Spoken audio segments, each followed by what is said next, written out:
A very warm welcome wherever you're watching us. I'm Paul Njie. Thanks for your company. We start in Ethiopia because the country's Human Rights Commission has urged authorities to release Tigrayan detainees who were arrested since December.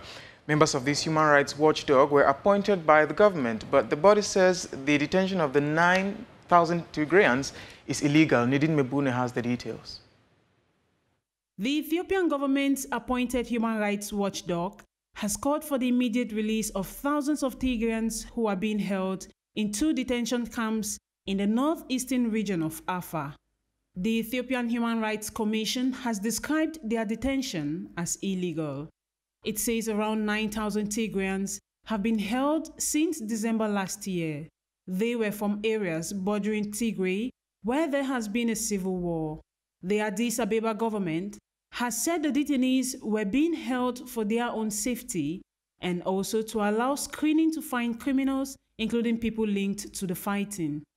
Just like the Rights Commission, some of the detainees have reported that the lack of medical help in the camps was causing outbreaks of diseases. It is worth mentioning that earlier this week, the government announced a negotiating team in a bid to end the war in Tigray. While Ethiopia is still working towards a path to peace, the Democratic Republic of Congo is already in full reconciliation. I mean, you wouldn't believe this. President Felix TSHISEKEDI has reconciled with his former director of cabinet, rival Vital KAMERHE.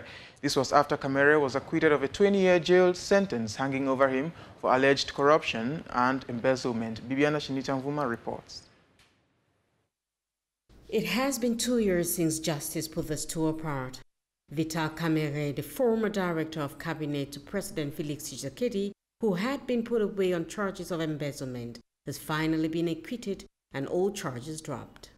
Besides all celebration, he thought to begin with a visit to his former boss, the President of the Democratic Republic of Congo. This meeting gave them the chance to revamp their bond and reassure relations.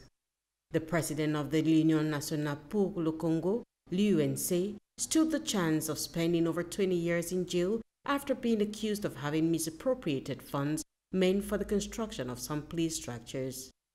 These charges later fetched him a 13-year jail term, and then it moved down to a 0.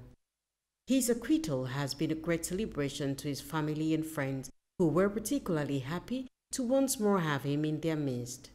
According to KAMERHE, the partnership between his party and TSHISEKEDI's l'Union pour la démocratie et le progrès social, l'UDPS, will henceforth be strong enough to brave all odds. Vital KAMERHE's case was dropped on basis of insufficient evidence. In the meantime, the United Nations has revealed that tropical regions will play an instrumental role in hosting a majority of the world's population by 2050. It says tropical regions also make up a great part of the global ecosystem. As you'll see in Baseni Tombo's report, the UN is also denouncing increasing actions against tropical regions. Take a look. According to the UN, tropical regions have made significant progress, but face a variety of challenges that demand focused attention across a range of development indicators and data in order to achieve sustainable development.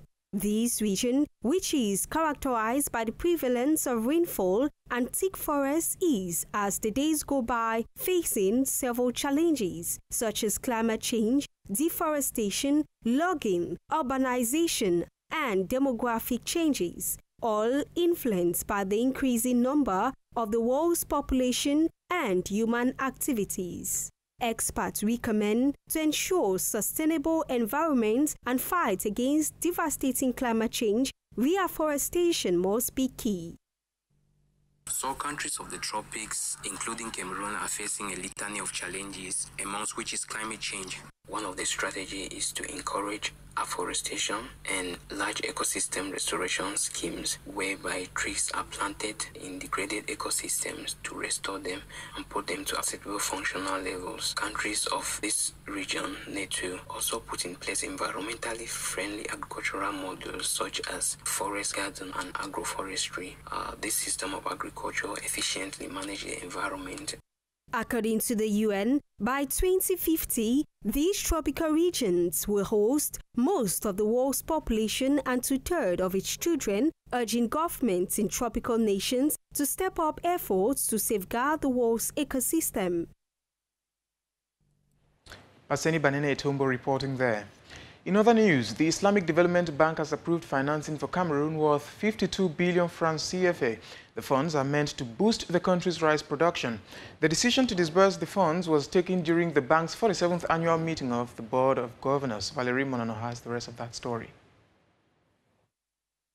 In a bid to boost rice production in Cameroon, the Islamic Development Bank Group, during the 47th annual meeting of the Board of Governors, held from June 1st to 4th, 2022, in Sharm el-Sheikh in Egypt, approved financing for Cameroon for a total amount of 52 billion CFA.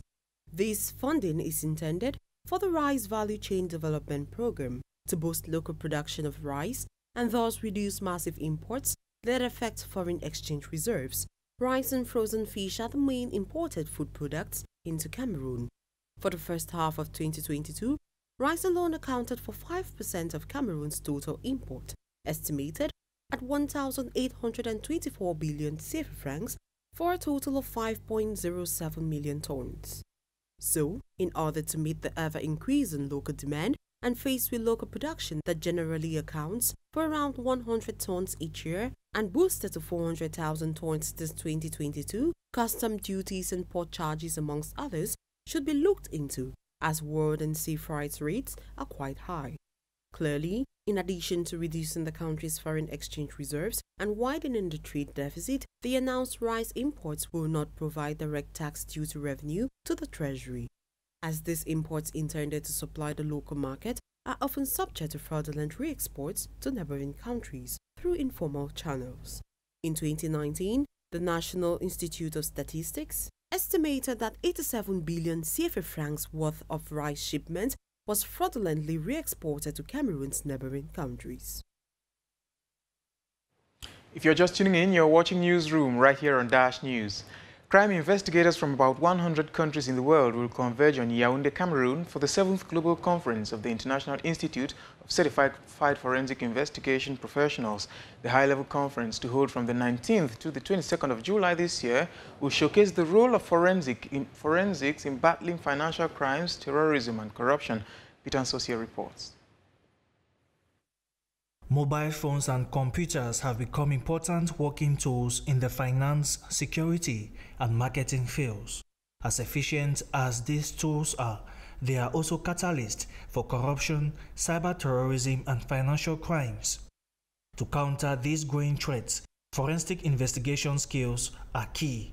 Building capacities by bringing in innovative solutions and by equipping the various agencies put in place by government, giving them the technical know-how and the resources which they need to be able to be effective and efficient in the carrying out their duties. Cameroon will on the 19th of July 2022 host the 7th Global Conference of the International Institute of Certified Forensic Investigation Professionals. Experts will reflect on key issues such as white-collar crimes, cyber terrorism, fake news, as well as digital transformation. The protection of critical infrastructure using certified forensic experts will also come into play. Do you know that education, emergency services, healthcare, financial services industries, public security, these are all critical structures. We are going to train and teach and see how we brainstorm on how best we can protect our critical infrastructures. The creation of a critical infrastructure task force and hands-on training on anti-corruption for state and private development institutions are major expectations from the conference. About 1,500 delegates from about 100 countries across the world are expected to attend the high-level conference placed under the patronage of the Prime Minister, Head of Government, Chief Dr. Joseph Jongute. Well, let's talk something else now. Refugees from the Central African Republic residing in Manju and Garabola in the east region of Cameroon will soon receive refugee cards established by the Cameroonian government.